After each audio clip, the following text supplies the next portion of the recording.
a broader perspective. Personality profile, beaming our searchlight on people, events, or something that has made remarkable impact.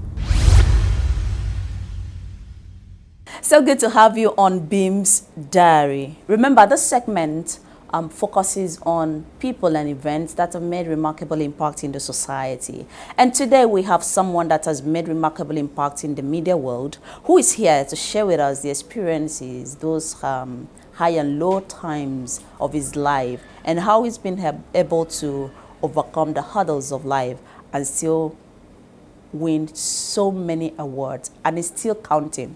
We'll go on a short break. When we return, we'll have Professor Ibanga Isine on set. Beam TV, a broader perspective. Profile of Professor Ibanga Isine. One of Africa's best investigative journalists, a former visiting journalism professor with the University of Nigeria. Ibanga Isine is an indigene of Nukana in Ibesi-Bosotan local government area of Akwa Ibom State.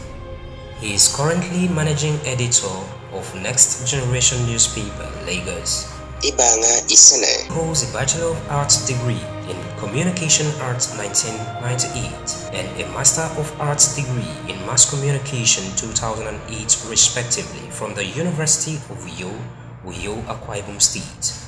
With extensive experience in print, broadcast, multimedia journalism, and public relations, Mr. Ibanga Isine has a keen instinct for investigations and special reports.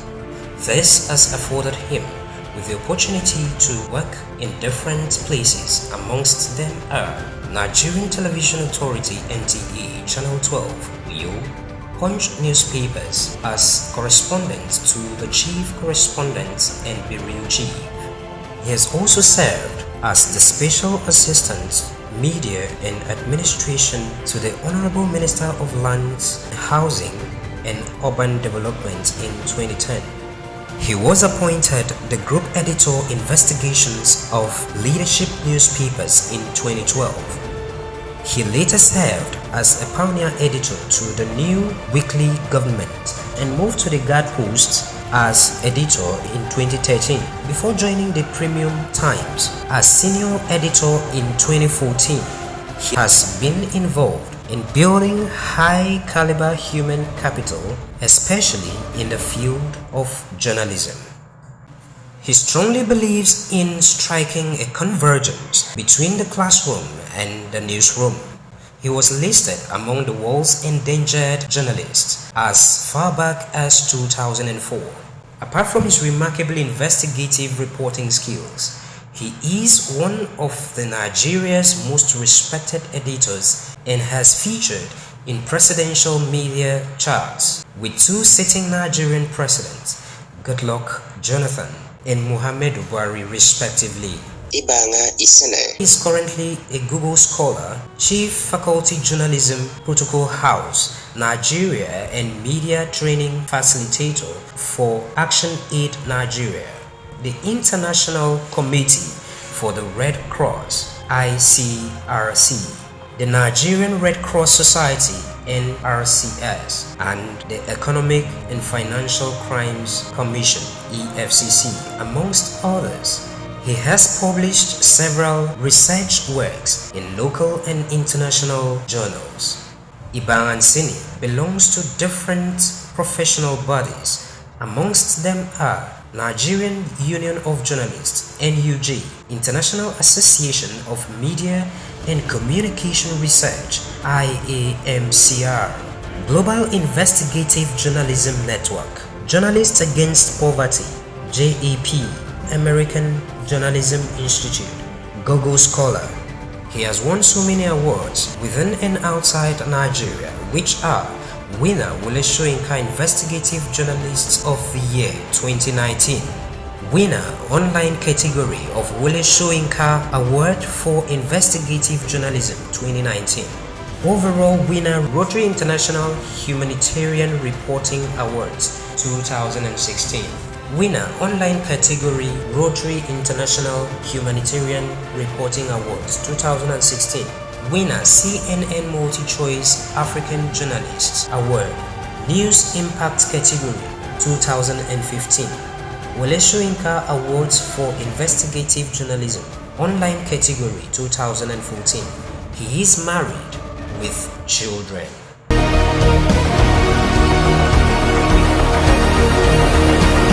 Beam TV, a broader perspective. All right, so welcome back. This is still Beam's Diary on Beam's TV, the Beam on the Beam.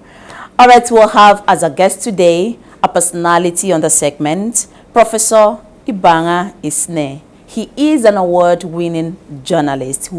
He is going to tell us what he has done specifically from other journalists to win all these awards. Even me, I'm jealous. Welcome, Professor, to the program. Thank you very much. All right, the joining of winning so many awards, even the letters won. Seeing a story where a lot of our colleagues or my colleagues don't really see, and going for this story. You go for it. Yes, going You're for daring. it. Yes, if you want to say daring, but because most of these kind of stories are not things you just pick on the road. They don't come through press statements. There may be a drop of it in a press statement, but to go for it, it's always something people don't want others to know. Okay. It's something people would not allow you see how it's done. Okay. And so anything that people won't want you to know, people don't want people to see, and people try to keep it away from public eyes and public knowledge. That's what I go for. Is it not life-threatening? Everything has everything. Like that, even in the pot of soup you cook, there's risk inside it. Okay. It's risky to cook food because the gas can explode, and there's risk everywhere. In the bank, armed robber can come, you can lose, money or something can happen. Can you tell us an example of those stories that you go for it? The last one, I can use the last story. I lived in Yola, Adamawa State, and I cook. I go to the market to buy foodstuff. I cook. I don't eat outside. Okay. So in the process of buying things, I discovered I can buy a goat at 7,500. A full goat. A full goat. They will kill it for me at 500 naira. Do everything, cut it into pieces, and I'll take it home. I will also send it to my family. And then I discovered when that goat comes here, it is about 15 to 20 something thousand. Why? A cow is. Can buy a cow at 150,000. I mean 120, 130,000. But when it comes here, it's about 200,000. Why? Okay. So I decided to find out why do we have to buy cows here at 180, 200,000, 170 when cows are as cheap as that. So I got a cow dealer who told me that they're being extorted on the road. I couldn't believe it. I didn't believe it. So I had to find out for myself by pretending to be an apprentice cow seller. Okay. And I bought 2 cows. I bought 10 goats and a ram. And I waited for the market day for some people from the south to come and then to join their truck, because you pay 500,000 to hire a truck to load the animals and foodstuff to bring down. And so I followed one of the trucks. On my birthday, on the 20th of December, I didn't send. Yes, on my birthday. It was on a Thursday last year, so I followed, paid for the truck, and my cows, my animals were loaded, and then we set on the road. And I counted about 154 checkpoints in all. The police had the highest number of checkpoints. Benue State had the highest, and throughout the day, throughout the night, I was taking pictures, I was recording, I was taking notes of the checkpoint and how much we're paying. And the Akwa Ibom State had the least number of checkpoints. In fact, it was at the border between Cross River and Akwa Ibom, by the bridgehead, that the soldiers collected 1,000 naira from us. Till we got to Akwa Ibom, it was the freest. And thank God for Akwa Ibom people. I'm really very proud of Akwa Ibom people. The highest we got or we paid was in Benue State, and then followed by Taraba and then Cross River. So you put in your money to investigate? Yes. Okay. I went all throughout the day, throughout the night, about almost 2 or 3 days on the road till we got here. The truck will not drive very fast unlike and you're telling me you're not daring? Well, if you call that daring. So we came, on the way back, I took a bus to also see what those who go through the buses go through. But that was the worst experience I had, because when we got to Mayobelwa, around 11 p.m. in the evening, 11 p.m. in the night, there was a robbery. Armed robbers were there. I went back on a Tuesday night, that the market is on Wednesday. So armed robbers blocked the road to collect money from traders who are coming to the market to buy the same Gurure market that I bought my animals to go and buy. So I had to sleep on my feet or stand on my feet till the next morning, because you can't sleep. If the armed robbers come back and then you are still standing, everybody would escape into the bush, because they will start shooting and before they even get to where. So it was a very, very, it was scary, but you know, I went through it, and that was the story.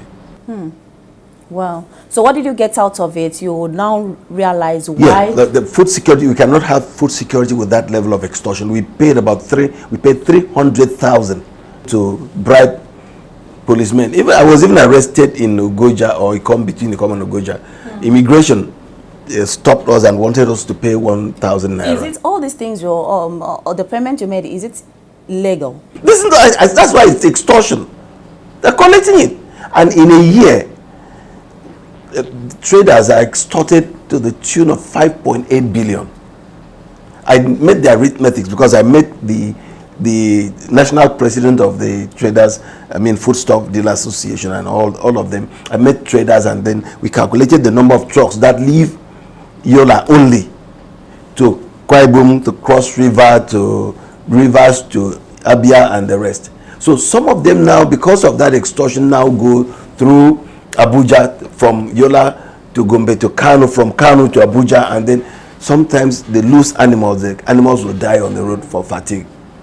You know, die out of fatigue. Two of my goats died. The cows fell on the goats. Yeah, I said my condolences. But it was worth everything. The experience was worth it, and the impact was immediate. Okay. The police immediately, the day after that story was published, the AIG then came up with. That's what I wanted to ask. Yes. What was the outcome of this? The AIG came up with a code of conduct for police on checkpoint, and then motorists on checkpoint. Okay. And then the army withdrew soldiers from standing in the main road to mount observatory posts instead of standing in the main road. And then Benue State government, Taraba State government, Cross River State government, all of them arrested a lot of these thugs, because the thugs were the most dangerous on the road. Yeah, you were listed amongst the world's endangered journalists as far back as 2004. Can you share the experiences? I had escaped people would like to learn from you. I had escaped assassination about 2 times or 3 times. Okay. I'd been kidnapped. I was taken in Ogoni. I was kidnapped and I escaped. I was even listed after. You were kidnapped as a result of your work? Yes, I went to, there was a major a crude pipeline explosion in Ogoni. And they call those pipelines Trans-Niger pipeline. Those are the pipeline that goes to Boni, that goes to Escravos, where it goes outside the country. Now, I don't know, these guys went to steal the crude, and it ruptured, and it sent the crude far up in the sky, and then fire broke out. So I went there, and I was picked by the militants. They took me away, and thank God there was one of them who was from Akwa Ibom. And so I started speaking my language, just self-defense, because I don't know what they were going to do to me. And then the guy heard. They picked 2 of us, me and the Reuters correspondent then, Austin Ekende. And when I spoke my language, the guy told me, he's going to cause a problem. So when he cocks his gun, I should run in my language. So I tried to make an eye and told my colleague Kende that we are going to escape. He said, we are going to run. He started asking me. I was so angry. So I left him. Are you I ran, I serious? left him. So what happened to him? No, because the last battery I had, on my phone battery was dead. I sent a text to Azubi Keshek when he was the editor of Point then. So Azu called the AIG, I mean the IG. Tafa Balogun was the AIG then. So they now, because Shell, the Shell policeman was the one who handed me over to those militants. It was a DSP, one DSP, Prince Will.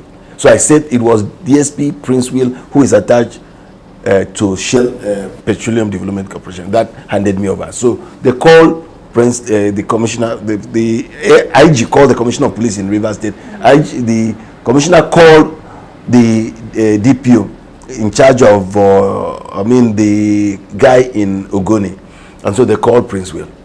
So Prince Will now started looking for us. At that time I had escaped, so they now brought back a cane there with my camera because I ran away. I left my camera with them. So that was how I escaped. After that, the CPJ, Committee to Protect Journalists and Other International Organizations, now listed me as a very endangered journalist. Wow. Journalists tend to survive through brown envelopes. You have to murder a story so you can get something back home. And that's surviving in an illegal way. How have you handled this? And that's why I'm still standing tall. I have always asked people if you've ever given me money to write a story or paid me to drop a story, please speak up. I have never. If I decide not to write a story, it's not because you've given me money. How do you make additional income from your work if you don't want to compromise? Because the tone of your story is what sells you within and outside the country. Okay. At that time, I was driving one of the best cars journalists were driving in Rivers, anywhere I've always gone to, even till now. Now, when I'm writing my stories, factual, well investigated and researched, the AP, Associated Press, was looking for people to string for them. And then they got me. Gave me the job. I was earning in dollars. The money I was earning from Associated Press was higher by far, about 3 times higher than what I was earning in Punch. And then Al Jazeera got in touch with me, said they want to do stories. I should suggest story ideas they can do with me in Nigeria. And I did, and they came. They would pay me. I was at the point, the highest paid fixer on the payroll of Al Jazeera. I was earning $500 a day. So with that kind of money, come on, what are you talking about? Nobody can pay you that kind of money as a brown envelope. And then I did for BBC. I was also fixing for CNN. So you can imagine making that kind of money and somebody offering you 10,000 or 20,000 naira and telling you not to write your story. You will write your story and run. Okay, this issue of press freedom, has it affected you in any way? I have been arrested several times. I've been beaten. The police almost killed me in Rivers State. I was beaten in the first time I had police brutality and military brutality was in Benue State. And in Benue, George Akume sent me away. He chased me away. So I was arrested by DSS and I was kept for 11 hours. That was in 2015. A few days to when I was supposed to travel for the CNN Awards. And so I told them I don't need that publicity because if you keep me longer than normal, the international media will come on you and it will make me more popular. So then they released me in the night and they arrested me in the court. This issue of Shewere being arrested in the court, I was first arrested in the court at the Justice Gabriel Kolawele's court. I was arrested in his court. I had fled. I just came down from the staircase at if you know the Federal High Court in Abuja. I just got to that statue of justice that should have protected me. That was where a woman held me from here, a man held me. All of them were hooded, and they held me and they drove me like as if I was a criminal to their office in Sokora and detained me and finally took me to the headquarters and asked me how they wanted to know who I was because I was talking to a certain person who was in the cell. I don't know how the guy got my number, but he was calling me and he was calling every big man in the country. I was not the only one he called. And so I was the scapegoat because I was in court there the day he wanted to commit suicide. in the courtroom because he was not tried. He had been in detention for 5 years, and I followed up. I told those who arrested me that if President Buhari was held like that, I would still do the same thing for him. I'll fight for him. And so it was not because it was somebody from the Niger Delta or anywhere. It was just that the call of duty. It was just a call of duty. Okay, in all of this, have you sat down and regret being a journalist? I won't ask my child to be a journalist, but I don't have any regrets. So you want it to end your generation? It's one of the most beautiful jobs. But you don't want your child? That, because I've gone through so much. I've gone through. So are you telling us? Even within your colleagues, even your colleagues the things your colleagues will do to you will break your heart. So, but it's a very exciting. It's honestly one of the best jobs you could ever think of. Tell me the moment you will never forget. When I walked up the aisle and the president of Republic of Kenya was there, Uhuru Kenyatta. I wore Akwa Ibom traditional attire and the green, the wrapper, the green, and then it was the national colors and a white cap, traditional cap. And I woke up, that's where the president of Kenya was there, and I was given the CNN award. It was one of the most memorable. I never believed. Felt on top of the world. To get the CNN award is it's not just any story. I filed that story for Woleshe Inka Awards in Nigeria, and I was just commended.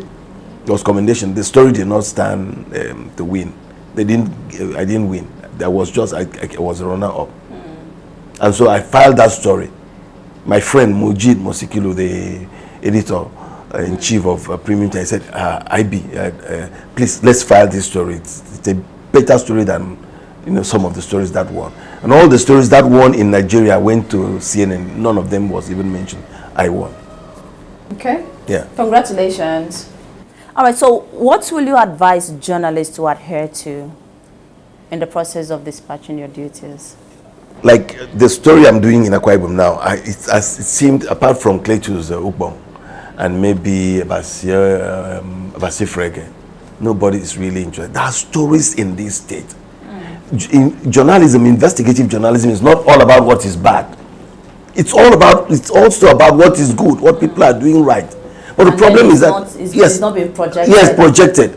Somebody is doing something like, there are a lot of good things happening in this state, and people don't really get to know. Investigative journalism could bring these things, how it started, the dynamics, how it affects people.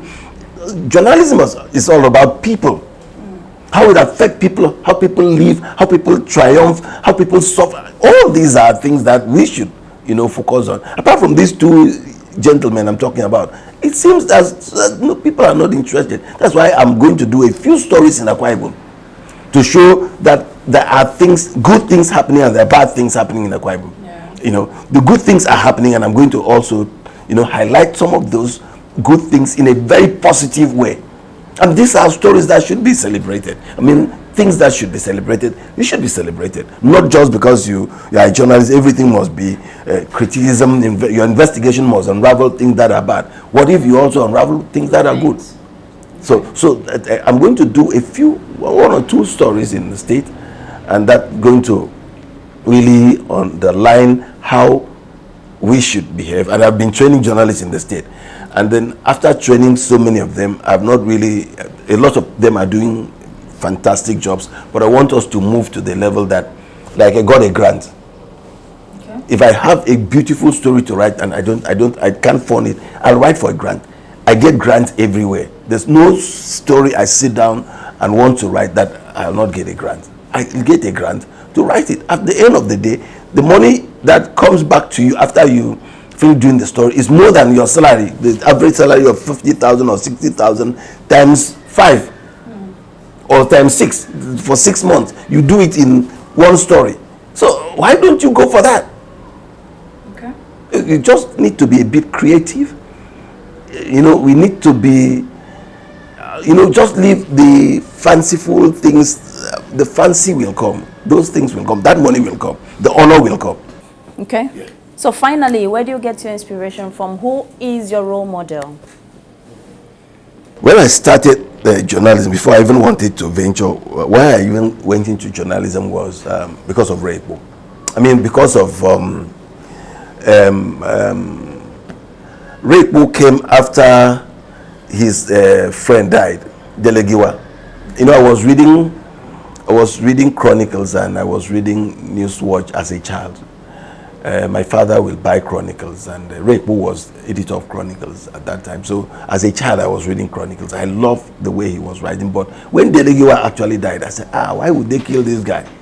The Newswatch carried a glossy, edition of that burial and everything that happened. So that was the point I decided I was going to be a journalist. And then Okun Offiong, who was producing a program, who was doing Let's Reason Together, had a baritone sonoric, this rich sonoric baritone voice. And Let's Reason Together, and I started imitating him and trying to be like him. And so do you have the baritone voice? I don't know what kind of voice I have, but I know I have a voice. There was a time I was in radio, I was in Christian Radio Studio. I was also at NTI. When I do documentaries, I do my voiceover myself. Okay. Yes. All right. Once again, congratulations, Professor Ibanga Isine. Thank you. And I believe you said you're coming to Akwa Ibom to do some stories. I've done one already. You've done one, which is? Have you published? Yes, it's been published. It's causing problem now. You're not coming to Akwa Ibom to cause problem. The atrocities of Port Harcourt Electricity Distribution Company. Yes. I'm on that you on that. You see, when people are being made to pay for services not rendered, it is criminal. And for me, the worst thing was when I called the MD of the company and insulted Akwa Ibom people. He said Akwa Ibom people are criminals, that we have the highest level of vandalism in the country, and that he has told the governor, has told everybody that we have to buy, if there's a transformer is vandalized, the people have to pay for it and all that. That was grandstanding, because an average person does not vandalize a transformer. Those who vandalize transformers are workers in the same industry. It's workers that vandalize, or people who have connection with those who work in that sector. The normal street person does not go to vandalize or steal armored cables. And so that was, for me, that's an insult. And the fact that Akwa Ibom state government has invested so much in the power sector, we even generate power, and then we are not getting it. It's being sold somewhere else, and our people are being made to pay for what they are not even consuming. And we have a metering company in this state, but that metering company is not issuing meters. People pay for meters. Where are the meters?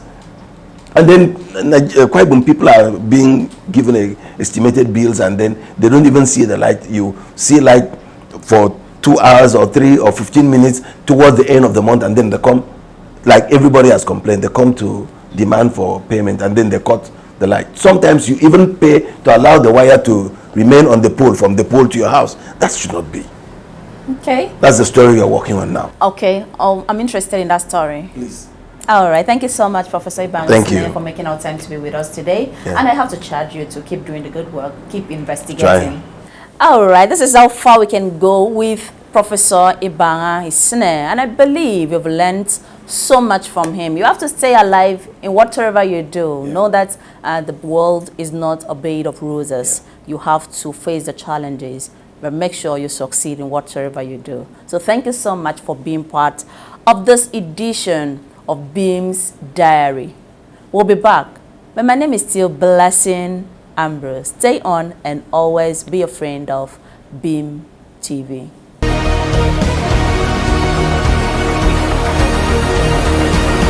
Beam TV, a broader perspective.